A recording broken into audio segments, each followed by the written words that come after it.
Hey guys, tonight we slip back into a world of lacquered screens, moonlit gardens, and the slow whisper of silk on polished floors.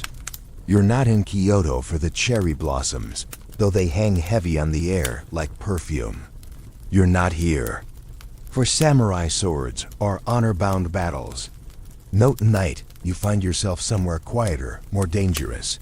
Behind closed paper doors, where the wives of warriors paced barefoot across tatami mats, alone with their thoughts and fantasies.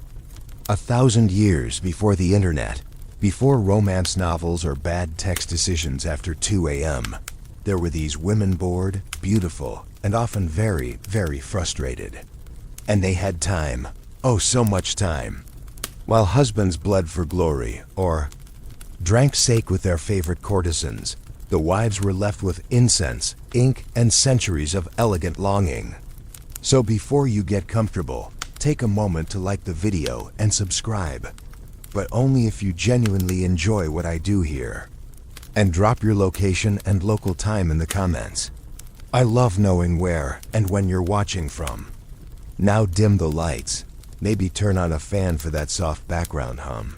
And let's ease into tonight's journey together. It begins with you standing at the edge of a pond. The moon is high. Somewhere, a shamisen echoes through the trees like a sigh. The air smells of rain and perfume. A door slides open behind you, not loudly, but with the quiet certainty of someone who knows what they want. You don't turn around. You already know who it is. Not her name, that wouldn't be safe. But you know her scent. Her laugh, soft like rice paper torn in slow motion. She's a samurai's wife.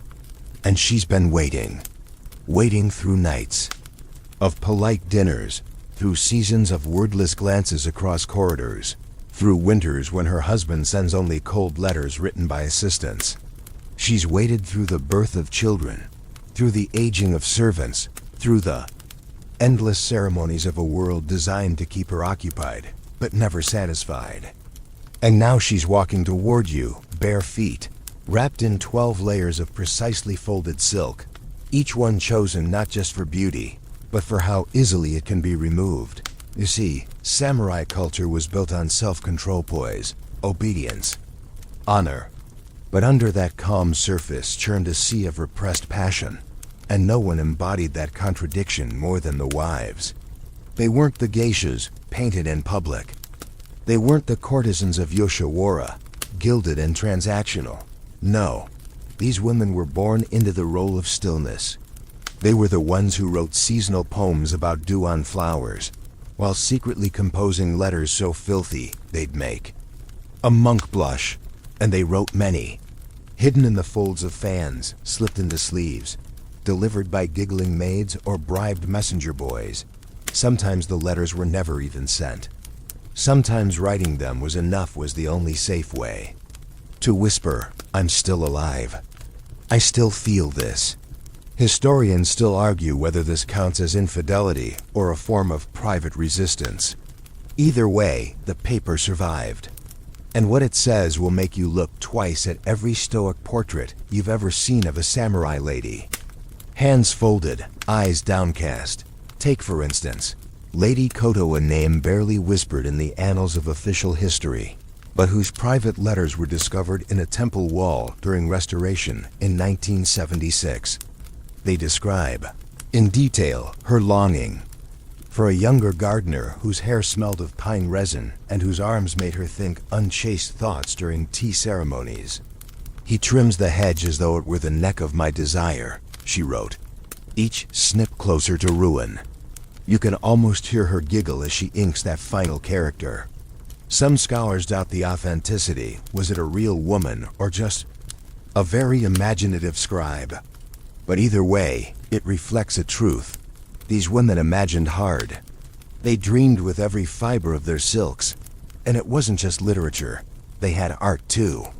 Erotic scrolls, shunga, passed hand to hand under the guise of calligraphy study or healing manuals. Sometimes they hid them inside Buddhist texts, because nothing says plausible deniability like a good sutra sandwich. And if you're imagining crude sketches, think again. These were masterworks woodblock prints that combined delicate technique with very undelicate content. Bodies arched in impossible ways, lovers entwined under trees blooming out of season, women smiling slyly behind fans as they entertained fantasies that their husbands would never see. And those fans weren't just props. Oh no, one popular tale describes a wife who used the angle of her open fan during breakfast to signal her lover that her chambers would be unlocked that night. High for no, tilted left for yes, folded twice. Come now, husband's drunk. But here's where it gets more interesting and even sleepier. Because this isn't a story of rebellion or scandal. It's not a tale of burning lust and betrayal. It's a slow, patient unraveling. Like the robes they wore, layer by layer. These women weren't throwing caution to the wind. They were navigating a world where desire was dangerous but not forbidden, so long as it stayed dressed in the right metaphors. They used poetry, incense, rituals. They played long games. And sometimes they won.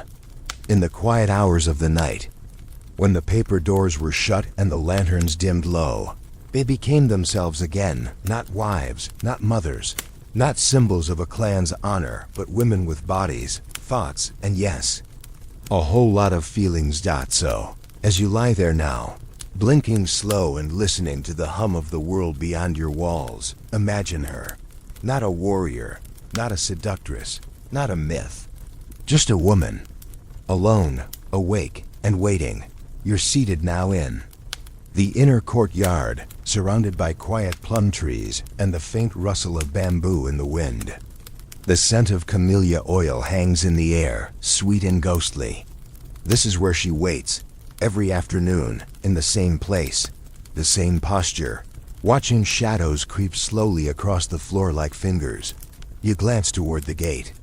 Of course, he isn't coming home tonight, or tomorrow, or maybe not for another 6 months, depending on how long the regional skirmish drags on. That's the reality of samurai marriage. They didn't sign up for candlelit dinners or emotional check-ins. A union between samurai and his wife was more like an alliance contract noble families, sealing deals with silk ribbons and reluctant bows. You were chosen for your pedigree, not your personality. And once married, your new husband probably left you behind like a spare robe while he went off to defend honor, land, or just his own ego. Historians still argue whether these extended absences were seen as tragic or simply the norm. But it's clear they left behind entire generations of women, wrapped in ritual and longing. You spend your days arranging flowers, supervising servants, writing thank you poems for seasonal gifts you didn't ask for. At night, you sleep alone in a room so silent you can hear the paper walls breathe. There are rules, of course, so many rules. You can't be seen speaking too long to a male servant. You can't linger near the temple gate unless accompanied by an elder. And under no circumstances should you ever smile too brightly in public. It's unbecoming. So what do you do with the tide that builds inside you? What do you do when your body hums in a pitch that has nothing to do with etiquette and everything to do with desire? If you're clever, and you are, you begin to write. But not letters this time. Not yet. First, you write in the margins of your sewing guide, little metaphors that feel safe. A crooked stitch ruins the whole pattern. You scrawl, and smile to yourself, knowing exactly which crooked man you're thinking of. Then, perhaps emboldened, you switch to ink poems. There's a ritual to it. You grind the ink slowly, letting your thoughts simmer like a pot left too long on the fire. The brush is soft, the paper delicate. Your first line is modest. The moon tonight is lonely. Then the second, it waits without reply. But by the fifth line, you're full on confessing that if someone doesn't visit you soon, you may start flirting with the garden lantern just to feel something. Here enters Lady Tamo, a lesser known wife of a mid-tier samurai whose preserved journals reveal a woman both deeply devout and constantly, almost poetically, unfulfilled. One passage recounts a time she made eye contact with a traveling ink merchant for exactly 3 breaths. He smelled of cedar and gall, she wrote. And in that moment, I remembered I had a body. You feel that, don't you? That gentle unraveling of restraint?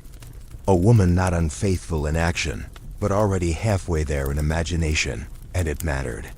In a culture where even your dreams were expected to align with your husband's honor, imagining a kiss could feel like a revolution. Scholars still debate whether such writings were coded fiction or veiled confession, but the fact they survived at all suggests someone was paying attention. Of course, not all wives were content with metaphor. Some found other outlets, like Lady Suru, whose name lives on in whisper and footnote. Her husband, a famously stoic general, was so frequently absent that she took to dressing as a servant to sneak into neighboring estates for flower viewing. What she actually viewed, more often than not, were the sons of rival houses, young, brash, and completely uninterested in court etiquette. Suru's story ends ambiguously: a fever, a temple retreat, an anonymous grave. But her letters, smuggled out in bundles of laundry, remain, filled with euphemisms, longing, and one particularly vivid analogy involving plum wine and a badly tied obi sash. And here's a quirky detail for you. Samurai wives were sometimes trained in basic swordsmanship, not for combat, but in case their homes were invaded during war. That means you're out here pining in poetry 1 minute and practicing wrist cuts on bundles of straw the next. That duality, gentleness sharpened by steel, runs deep. It's why so many samurai love stories read like slow burn dramas where everyone's in love but no one dares say it, until someone's dying or the cherry blossoms fall just right. But tonight, you're not in danger. You're just waiting. You pour tea into a porcelain cup that's slightly chipped at the rim. You trace the crack with your thumb and think of how perfect things never hold your gaze, the way flawed ones do. That's the secret, isn't it? Perfection bores. You want mess, mischief. A letter that makes your cheeks flush and your breath catch. You want to feel your heart race not from duty, but from desire. And maybe, just maybe, you're not the only one. The paper is warm in your hands, still holding the scent of plum ink and pressed magnolia.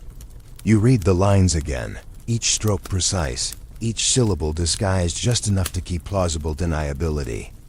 It's not from your husband, of course. He writes with the elegance of a soldier, efficient, impersonal, often dictated. No, this is from someone with time. Someone who knows what words do when they're left to steep like dark tea. The poem begins innocently. Last night's wind moved the bamboo. But then it goes further. It brushed against the shutters. I thought of your sleeve. That's the thing about love letters in this world. They hide behind nature. The erotic is always folded in imagery. And if anyone ever finds them, well, it's just a weather report. But you know the difference between a seasonal haiku and a request to meet in the second courtyard after prayers. Historians still argue whether this kind of writing, these poetic flirtations, counted as real affairs or just elaborate games for lonely minds. But you don't need a historian to tell you your pulse is rising. Now imagine this. It's late. Your husband is away. The house is quiet. You kneel by the light of a single oil lamp, sliding open a chest beneath the floorboards. Inside, carefully wrapped in layers of faded silk, is your collection. Not jewelry, not letters, but art, erotic scrolls. You unroll one slowly. A couple under a cherry tree. Her face turned upward, his hands tangled in her robe. Their bodies, depicted in that curious blend of stylized anatomy and impossible emotion unique to Shunga. One scroll, your favorite, is less graphic but far more suggestive. It shows a woman holding a fan to her mouth, peeking sideways at a shadow entering her doorway. You've studied it so many times you've imagined the entire scene. What she's wearing, how she breathes, whether she whispers his name. What's funny is, owning Shunga wasn't illegal. It was sold openly, even gifted between friends. But women collecting it? that was less talked about. It wasn't forbidden, but it was frowned upon, which is precisely what made it exciting. The prints were often kept between pages of poetry, books or in boxes meant for sewing tools. And the artists, many of them household names like Hokosa, painted, not just for men's fantasies, but for women's daydreams. One infamous piece from the early Edo period shows a noblewoman gazing at herself in a mirror while adjusting her kimono. Behind her, unnoticed, a figure peers through the screen. It's a fantasy, yes, but it's her fantasy. The woman is the subject, the dreamer, and the dreamed. There's something deeply modern about it, and oddly sleepy too, like the thoughts that drift through your mind just before you nod off. Let's not pretend these wives were passive consumers, either. Some of them created their own erotic works. One, known as Lady Midori, the daughter of a respected retainer, is believed to have written a now-lost manuscript described in an 1802 inventory as a compendium of shadow pleasures and floral metaphors. All that survives is a short excerpt copied by a curious monk decades later. He kissed me like a forgotten promise. I let him. I wanted to feel remembered. No one knows if Midori was caught. Her family's records vanished shortly after that year. But that one sentence floats like perfume through history, a whisper of a woman's private rebellion, wrapped in cherry blossom metaphors. And here's your quirky tidbit of the night. Some women embroidered their fantasies. No, really. Pillowcases, wall hangings, even the edges of ceremonial robes. Tiny stitches that looked like waves or cranes or pine trees, traditional symbols. Yes, but with just enough detail to suggest a more intimate story. A crane's neck bent at a suspicious angle. A pine branch with one too many needles. Nothing overt, but enough to make another knowing woman smirk behind her fan. It was like passing notes in class, except the notes took months to sew and could last for centuries. You lean back on your cushions now, the scroll resting on your lap, eyes half closed. Outside, the wind picks up again. A low thrum against the V. Sliding doors. You wonder if someone else is out there, another wife with her own box of scrolls, her own letters stashed under floorboards, her own embroidered secrets.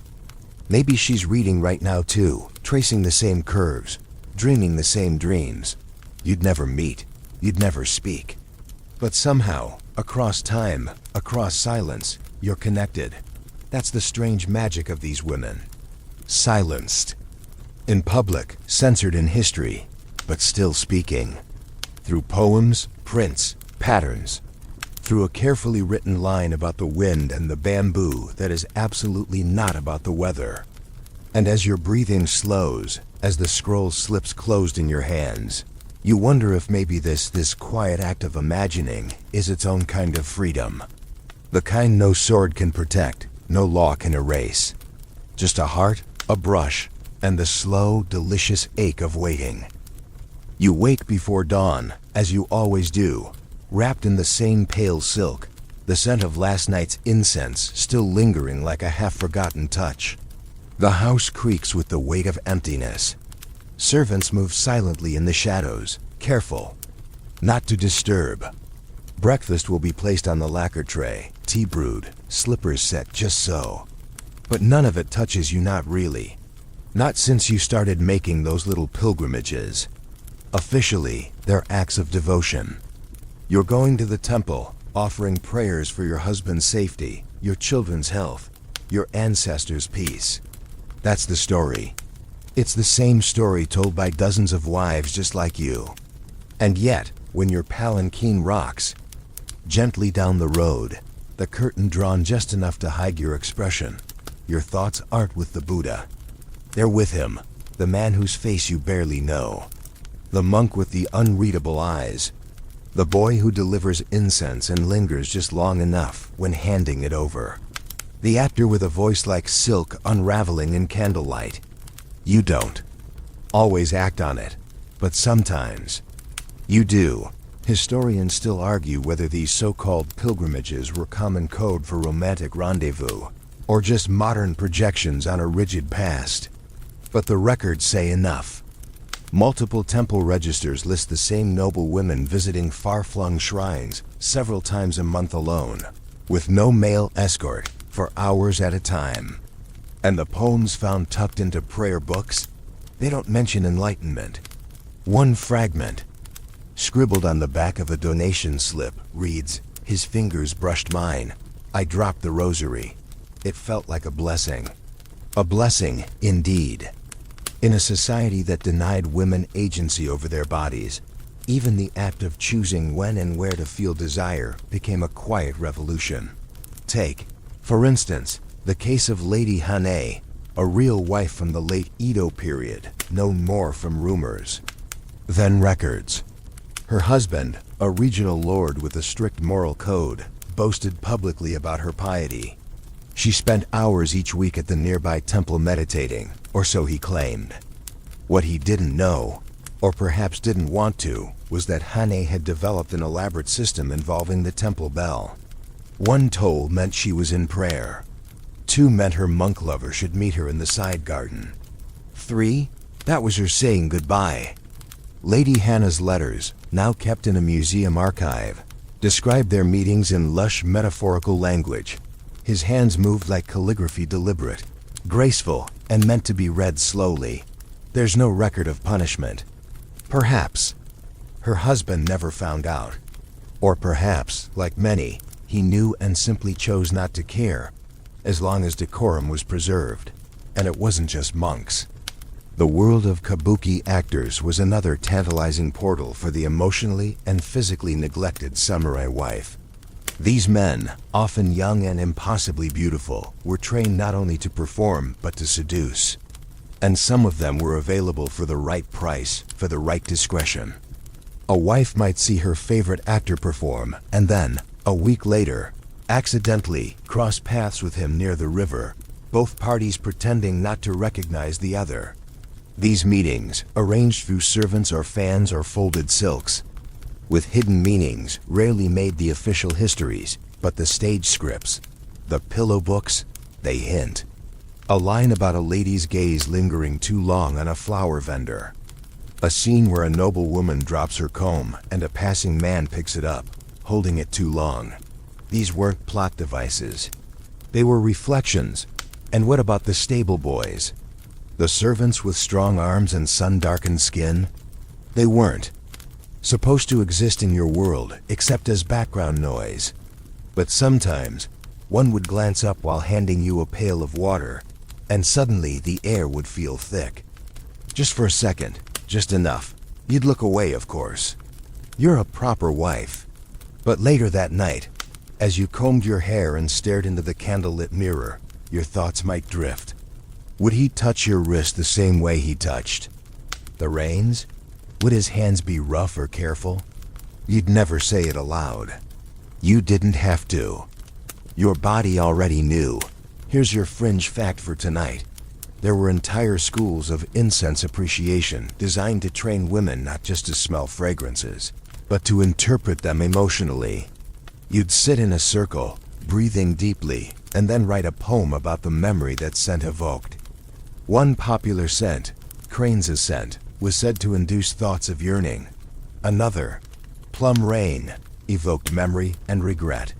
What no one admitted was that half the poems ended up being about lovers, real or imagined.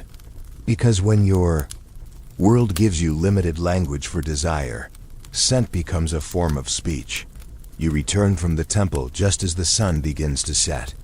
No one questions the faint flush on your cheeks, or the way your fingers keep brushing your sleeve. You kneel, bow, and resume your role, proper wife. Devoted lady, chaste and still, but inside something is buzzing. A door left open, a bell still ringing, a prayer half answered. You sit perfectly still, yet every nerve beneath your silks feels like it's dancing, because tonight the rules bend. Not snap, just bend. Just enough to let something forbidden slip through. You're not sneaking through the garden, and this isn't some secret love affair. Not exactly. This is something more slippery. Socially sanctioned. technically legal, deliciously ambiguous.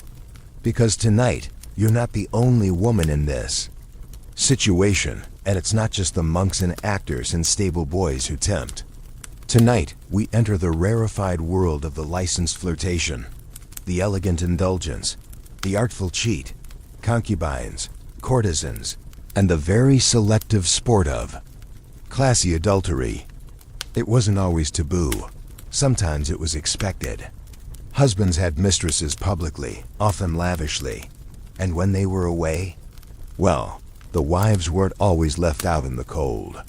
There were codes, understandings, silent nods, and even quieter arrangements that let women explore their desires without ever admitting they had them. You learn this the first time you attend a literary salon, a gathering ostensibly of refined women who drink powdered green tea and compare seasonal metaphors. But halfway through the second cup, someone passes around a folded paper, a riddle, erotic in tone, veiled in plum blossom metaphors. You solve it quickly. Everyone giggles. And then they exchange looks, not with judgment, but recognition. One lady, older than you, leans over and says, "Your mind is sharp. I hope your heart is too." That's the moment it begins. Not an affair yet, but a loosening. Of language, of posture, of what's allowed to be said out loud. You've stepped into a culture of soft rebellion, one where women of status create their own rules, as long as no one puts them in ink. Take Lady Aiko, her diaries, once hidden in a lacquer box beneath a floor tile, were discovered during a 19th century renovation and caused a quiet scandal among historians. In them, she writes about a year-long conversation she carried on with a visiting musician. They never touched. They never even spoke, except in riddles and shared poetry. But every morning, she'd leave a camellia petal on her windowsill, and every evening it would be gone. In one entry, she writes, "I do not need his hands. I need the part of him that understands mine." Was it real? Was it all in her head? Does it matter? Historians still debate whether such connections count as betrayal. But in a society where physical fidelity was prized while emotional intimacy was neglected, many women found ways to flip the balance. Their husbands had courtesans. Why not cultivate a favorite flute player or ink merchant? Of course, discretion was everything. Reputation was currency, and a single slip could mean ruin. But that's what made it thrilling. It wasn't about sex, not always. It was about reclaiming attention. Being looked at. Being read like a poem instead of an account ledger. It was about seduction without chaos. That's why so many wives gravitated toward the Oiran, high-ranking courtesans of the pleasure quarters who weren't just entertainers but walking archives of female power. Some samurai wives, under false names, visited the Yoshiwara district not to sleep with anyone, but to study, to watch, to absorb. These women, unbound by family obligation, moved like music. They used their bodies like instruments. They spoke in riddles and controlled entire rooms with a single raised eyebrow. One tale describes a noblewoman who returned from Yoshiwara with a new way of tying her obi, and within a week, her husband asked if she'd been reading erotic scrolls again. She hadn't. She'd learned from watching a woman who'd turned survival into theater. Here's a strange fact for you. Some noble households kept flirtation servants. Not officially, of course, but male attendants whose job it was to make polite conversation with the lady of the house, keep her mood bright, and yes, receive the occasional lingering glance. They were trained in etiquette, music, even poetry. Think of them as living incense, beautiful, calming, and always 2 steps behind. There are records, scattered and often destroyed, that suggest some of these relationships turned physical. But more often, they remained in that perfect, torturous space just short of crossing the line, where eyes do more than hands ever could. Begin to understand something deeper now. These women weren't rebels in the Western sense. They didn't want to burn the system down. They just wanted room to breathe, to imagine. to remember they had names before they were wives. And in these private, polished, deeply controlled acts of desire, they carved out something like freedom. So you sit again tonight by your lamp, watching the flame tremble slightly in the draft. The house is quiet. You haven't received a letter in weeks, but you're not lonely. Not exactly. Because inside your robe, tucked just behind the lining, is a small square of folded parchment, a riddle written in someone else's hand. The answer? You. Always you. The lamp flickers lower, and your breath slows with it, but sleep doesn't come. Not yet. Not with that book beside you, the one you're not supposed to read at night because it stirs the mind. You slide it open anyway, fingers brushing over the silk cover embroidered with pine needles and falling petals. It's the pillow book, that strange, shimmering relic of courtly desire that you borrowed from your cousin and never returned. You tell yourself you're reading it for the poetry, for the seasonal observations, for the cultural refinement expected of a proper samurai wife. But really, you're reading it for the entries that make your cheeks warm. The ones that start innocently with things that arouse a feeling of fondness and end with the way a man unties your sash and folds it neatly as if preparing for tea. You tell yourself you're studying the aesthetics of the Han court, but your heart skips when you read about a lover arriving after midnight, soaked in rain, smelling of wet pine and impatience. You imagine the door sliding open, the breathless hush, the tremble of restraint cracking. And you wonder, for the 100th time, why your world pretends this book is only a diary. Because the pillow book, written by Sei Shanagan 1,000 years ago, isn't just a chronicle of court life. It's a flirtation. A slow-burn confessional where wit and desire curl around each other like smoke. Sei doesn't scream her needs. She whispers them between observations of insects and imperial ceremonies. She describes the pleasure of unexpected visits, of robes slipping at the shoulder, of being seen. Not just looked at, but truly seen. And in that, you see yourself. The way you touch your own sash more slowly these days. The way you linger at the mirror, not fixing anything, just lingering. Historians still argue whether the pillow book is autobiography or fiction, but you know better. You've read enough between the lines to understand that desire, when trapped too long behind politeness, finds other ways to speak, and it's not just that book. There are others, quiet, handwritten volumes passed between cousins, shared at sleepovers masked as etiquette lessons. One describes a noble woman who dreams of being kidnapped by a bandit, not harmed, just taken, seen, understood. Another tells of a servant who teaches her mistress how to hold a brush properly, their hands touching over and over in practiced stillness. You've read them all. You've memorized phrases, stolen metaphors, hidden pages inside your prayer book. Sometimes you wonder if your mother did the same. If her careful lessons about grace and humility were underlined with the unspoken truth that even still waters want to ripple. Here's something most people don't realize. During the Edo period, erotic literature, kosokuban, was widely available. Yes, even for women. These weren't just how-to manuals or crude sketches. They were beautifully bound, often illustrated, and written with all the emotional complexity of a no play. One popular story, The Mirror of Spring Lust, followed. A lonely wife who found solace in the dreams of her reflection, until one night, the reflection answered back. It wasn't just about bodies. It was about longing, projection, imagination, the strange intimacy of wanting without touching. You read that story 3 times in a week and couldn't look at your mirror. The same way for a month. And here's your quirky detail for tonight.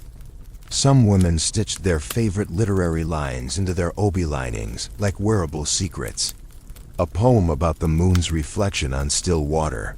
A single character meaning touch. One noble woman's kimono was recently found preserved in a temple vault, and beneath the embroidery was a hidden line in fading ink. His silence was the loudest confession. The scholar who discovered it reportedly cried. You understand why. So here you are again, sitting beside the lamp, the book open in your lap, a hand pressed to your cheek as if to cool something down. You reread that one passage again, the one about the lover's voice in the dark. You imagine it's yours. You let yourself believe that tonight, maybe, someone will come to your door. Not to startle, not to scandalize, just to look at you the way these pages do, with curiosity, with quiet hunger. Because here's the truth you've never said aloud. The life of a samurai wife is often too quiet, too smooth, too steeped in ceremony and submission. But inside the folds of these pages, within the calligraphy and the coded metaphors, you find something electric. Not loud, not violent, just alive. You're still not asleep, but your heartbeat has slowed. Your breath deepens.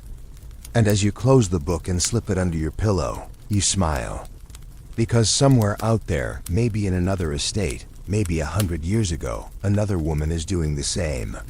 Reading, breathing, longing, dreaming not of war or duty or perfection, just of being wanted wildly and gently, like the turning of a page. Tonight, you don't sleep.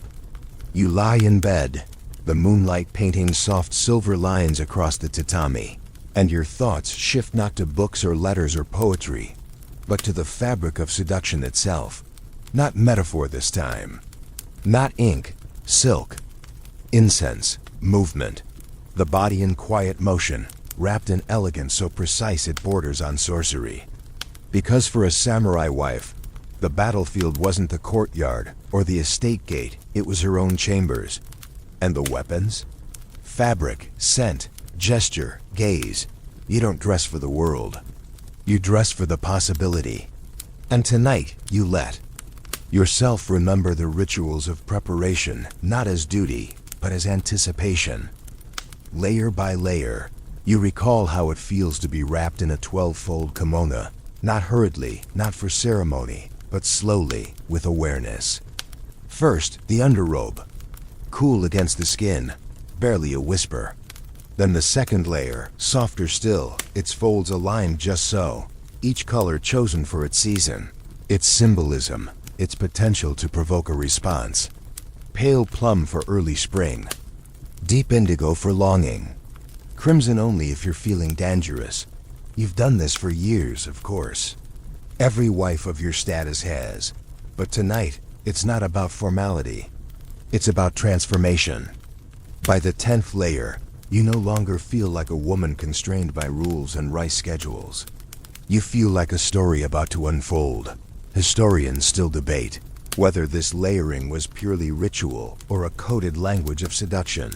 Some argue it was just aristocratic armor symbols of wealth, station, taste. But you know the truth.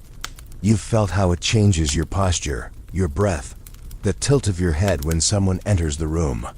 You've seen how a man's eyes linger just a second longer when your obi is tied not quite at center, suggesting an imbalance meant to be corrected. It's all performance. But the performance is the point dot, and then of course, there's the perfume. Not sprayed, never sprayed. You burn it. Tiny chips of fragrant wood placed on smoldering coals inside a delicate incense clock. One scent for the sleeves, another for the hem. A final, almost imperceptible one, brushed along the neckline, so faint that someone must lean in to catch it. You're not trying to smell like flowers. You're trying to smell like memory. Like something someone once lost and spent a lifetime trying to find again. There's an old belief, half history, half myth, that the right combination of incense could trigger dreams. Women in certain circles memorized recipes, not just for cooking, but for seduction through scent. One particularly potent blend, known as Twilight Crane, was banned briefly after a rumor spread that it caused palace guards to abandon their posts in a haze of longing. The ban was lifted, of course. Too many wives complained they couldn't sleep without it. And gestures. Oh, the gestures. A glance that lingers half a breath too long. The way your fingers rest on a fan, never quite closed. The art of pretending. To fix a loose strand of hair while offering a glimpse of your nape, the most erotic part of the body, they say, because it's the part you cannot see without a mirror. You remember once, at a gathering, catching a young man staring not at your face, not at your hands, but at the small curve where your robe met your neck. He looked away instantly, of course, but not before you felt it, that flicker. That ancient, silent dialogue of want that says everything while saying nothing at all. Here's your peculiar tidbit of the night. Some women trained with mirrors not to admire themselves, but to refine expressions.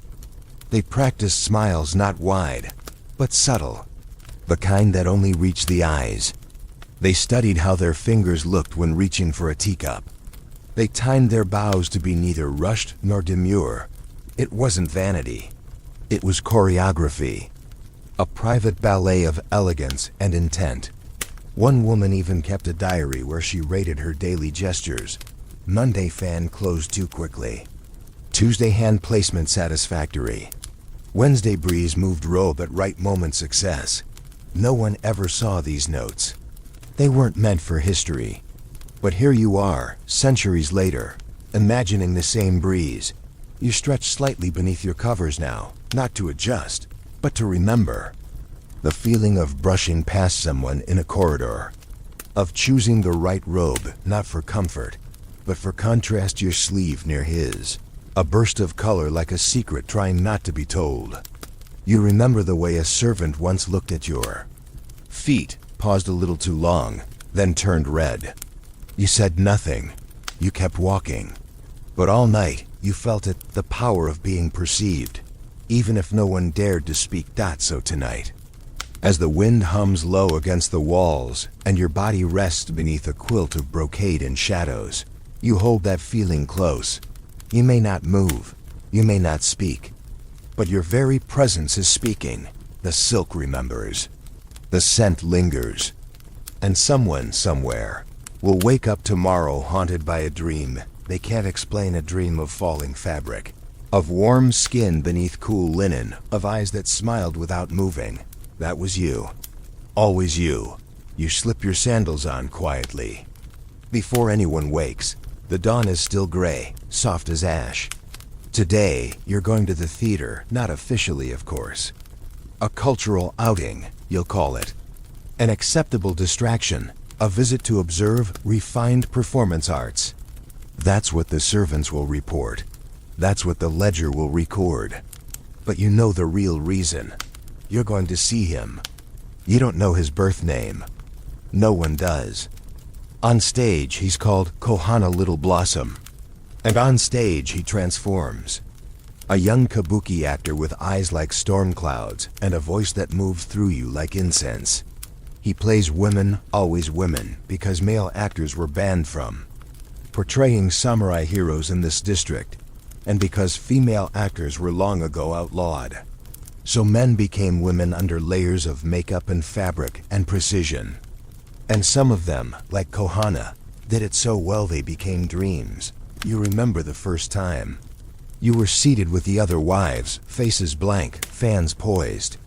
He stepped on stage in a crimson kimono, hair gleaming like lacquer, and spoke with a voice that made your spine forget it was upright. He played a courtesan refusing to weep after being abandoned by a lord. Instead, she lit incense and wrote a poem.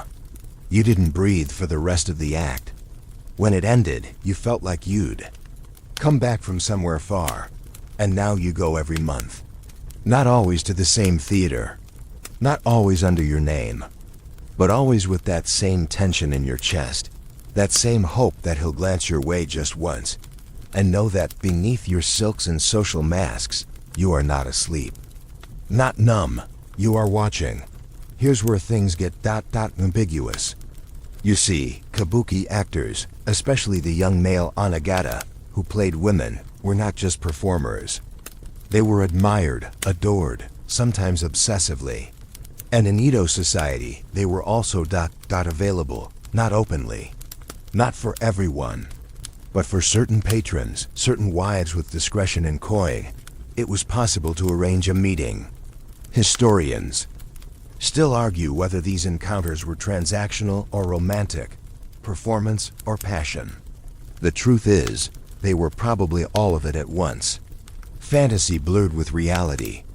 A dream you could buy, then carry with you for months. One story tells of Lady Kaoru, whose husband was posted far south. She developed an art collection of actor portraits, woodblock prints of her favorite Anagata, all kept in a private lacquer box. Servants said she studied them each evening before bed, whispering goodnight. One winter, her chambermaid found her staring into a mirror, wearing her hair in the style of a kabuki courtesan. When asked why, she simply said, "I wanted to see if you would still recognize me." Whether she ever met her favorite actor in person remains unclear. But in her poems found decades later, he appears again and again, not by name, just by scent, voice, shape. And now you sit in the third row, fan raised, face unreadable, as Kohana begins his performance. Tonight he plays a spirit trapped in a mirror, bound to reflect whatever the viewer truly desires. It's almost too on the nose. He doesn't look at you, not really. But once, during a pause, his eyes skim the crowd and rest, just for a heartbeat, on yours. You feel it like an arrowhead in warm wax. Then he's gone again, his voice echoing through the hall. "Desire," he says, "is the only truth the mirror cannot hide. You blink, you swallow, you forget where you are." Here's a lesser known detail. After performances, some kabuki actors offered private recitations for patrons, sponsors, or sometimes noblewomen interested in the poetic aspects of theater. It was during these sessions that flirtations might spark. No touching, just words, just eye contact, just layered meanings in poems exchanged across lacquered tables.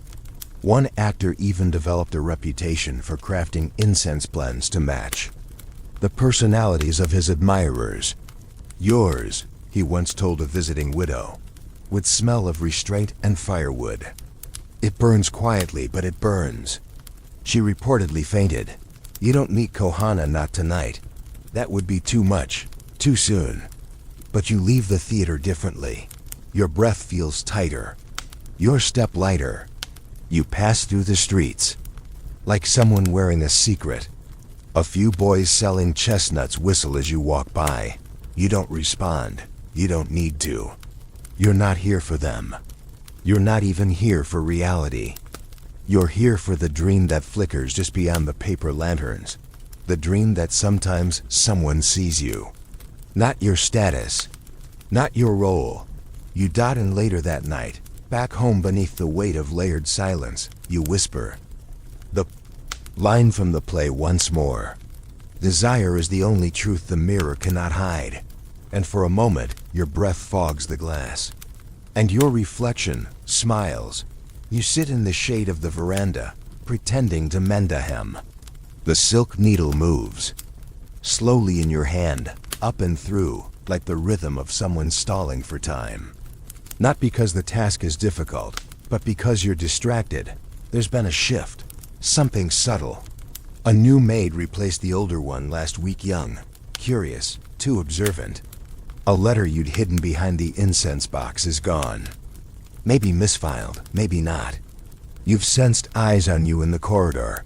A shadow moving just a little too quickly when you turn. Nothing overt, nothing to accuse, but enough to make your heart skip when footsteps fall too close behind you. That's the price of living in a world where everything is silent until it isn't, where secrets are safe until they aren't. You're beginning to understand the true cost of being desired, not just the thrill, not just the power, but the risk. Because in a samurai household, honor doesn't need proof, only suspicion.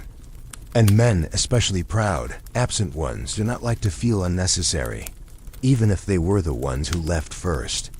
Even if you waited. Even if all you ever did was write a poem and breathe a little too deeply.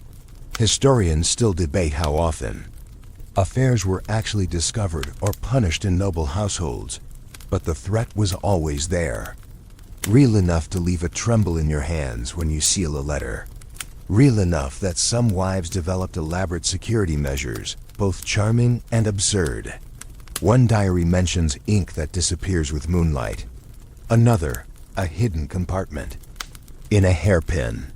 Lady Yura, famous for her sweet smile and obsessive caution, allegedly used rice paper laced with citrus oil.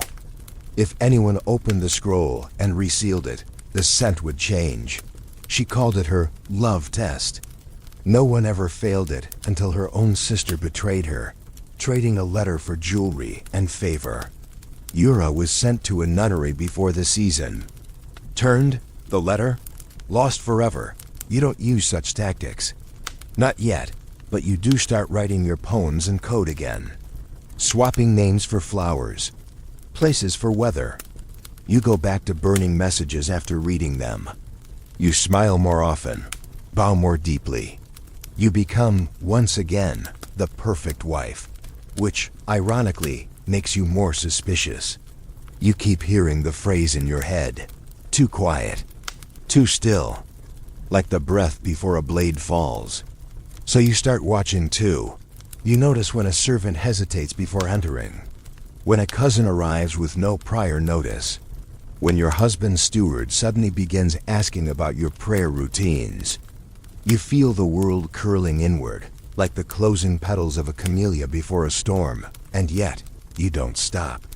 You slow down, yes, but you don't stop. You've tasted too much now. Not of scandal, but of self. You've remembered what it feels like to be noticed, to be alive. To make someone laugh with a single word, or pause with a single glance. You can't give that up, even if it means navigating a chessboard of watchers, whisperers, and polite traps. Here's your curious detail for the evening. In some noble homes, wives were assigned companion readers, maids trained to read. Allowed at night for relaxation, but some women repurposed them.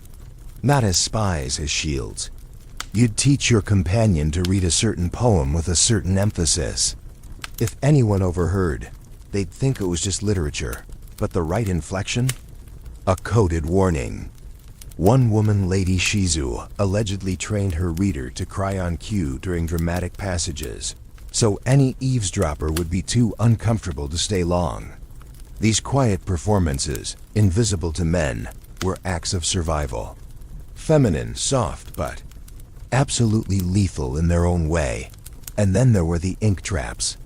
You learn about them from your aunt, who visits once a year and speaks freely only when drinking plum wine. If you think someone's reading your letters, she whispers, dust the inside with powdered charcoal, a light one. Not enough to stain, just enough to cling. If their fingers smudge it, you'll see. You laugh. She doesn't. Trust me, she says. Nothing ruins a man's pride like realizing his wife knew before he did. But the best defense you find is disinterest. You stop reacting. You praise your husband's absence as peaceful for reflection. You ask your steward about temple repairs. You compliment the new maid's folding techniques. You become boring in a way only truly clever women can. Because dullness is the best disguise for a fire. While they watch for smoke, you're already glowing under the ash dot, and yet, despite all of it, the risk, the watching, the silence, you don't regret. Not a single poem, not a single glance. Not even the moment when you felt a finger brush your wrist during tea and almost dropped the cup. That moment will live in your skin forever, even if no one ever names it. Even if history forgets. Because history always forgets women like you, quiet, layered, and burning. The season changes before you notice. One morning, the breeze smells less like sun-warmed earth and more like river mist. The shadows on the paper walls lengthen.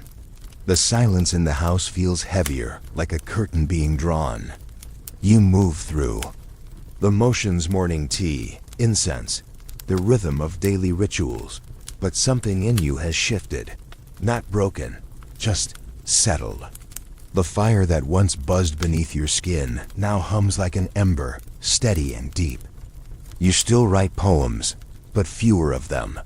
You still visit the garden at night, but not to imagine someone waiting there. Now it's enough to feel the grass cold beneath your feet. The want hasn't left you, it's just stopped performing. You're not playing a role anymore. You're simply living in the skin that once felt borrowed. The secret lovers, the coded glances, the fan signals, the letters tucked in sleeves, they're all still part of you. But they're no longer escape routes. They're memories now, carefully folded and stored like out-of-season robes. The funny thing is, no one suspects a thing. Not anymore. Your husband returned last month, tired and self-congratulatory, his stories louder than his listening. He noticed the new incense you burned and asked if it was for meditation. You said yes. He praised your serenity. You smiled. He never asked why your eyes lingered longer on the moon than they used to. He never thought to ask why your mirror, once polished obsessively, now rests face down most nights. Perhaps he assumes you've aged into obedience.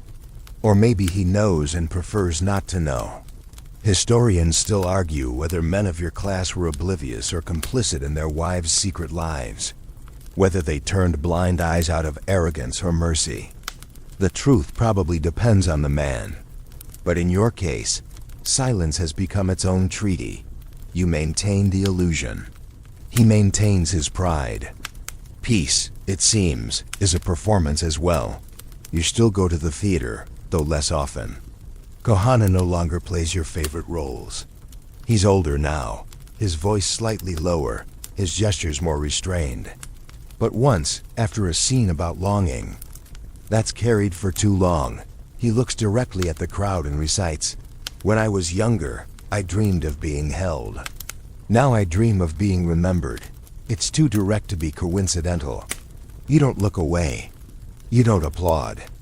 But you feel it like a bow tied too tightly, pulling something in your chest. Later that night, you don't write a poem. You light incense and sit with the silence instead. And somehow that's enough. Here's your final quirky truth. Some households, women requested that their diaries be burned upon their death, not out of shame, but out of love. "Let no one read the part of me I shared with no one note read, stitched into the lining of a robe's collar. And yet, others chose the opposite. They asked their writings be placed inside the family shrine, offered alongside rice and prayers, not for gods, for remembrance, for the possibility that someone, someday, would read their words and know, I was here, I felt, I imagined." You don't know which path you'll choose. Maybe both. Maybe neither. Maybe it doesn't matter, because here's what you've come to understand. The desire itself was never shameful. It was human. It was honest. The hiding, the whispering, the elaborate dances around truth, those were forced. Those were history's edits. But the feelings? The warm ache of a half-remembered glance, the thrill of writing a line so honest. You can't read it twice. The trembling hush of being alone and alive, that's yours. And always has been. You lie down now, quilt pulled to your chin, the room cool and dim. The fan hums low. The candle flickers one last time before sleep. You are no longer waiting for someone to arrive. You're not craving a letter or a secret or a fantasy. You have woven them all into yourself. You are a library of longings, a tapestry of careful rebellions. And you're finally quiet, not because you have nothing to say, but because you've said it. In gestures, in silks, in scent, in silence. You close your eyes, knowing someone might one day read your life wrong. They might see a still, quiet woman and think you were nothing but decorum. Let them. You'll be the secret they miss. The smile in the ink. The echo behind the door that never quite shut. And as your breathing slows, as the house darkens around you, as the night settles its weight across the roof and garden, you drift into sleep, not as a wife, not as a shadow, not as a whisper, but as yourself, whole, remembered, waiting for no one. And now, as we return from the layered stillness of another time, Let the sounds of that world soften and slip away. The rustle of silk, the creak of floorboards, the hush of footsteps on stone, all fading now like mist at sunrise. You've walked through rooms where desire spoke in silence, where glances told stories and stillness carried meaning. Let that sense of quiet richness settle into your own body, like a soft robe drawn close around your shoulders. Wherever you are tonight, know that your thoughts, your memories, your longings, just like hers, matter. Even if no one sees them, even if they live only in dreams. So take a deep breath, let it out slowly. The night is here to hold you, gentle and unjudging. You're safe, you're warm, and everything you carry is exactly enough. Sleep well. End of script. Sweet dreams.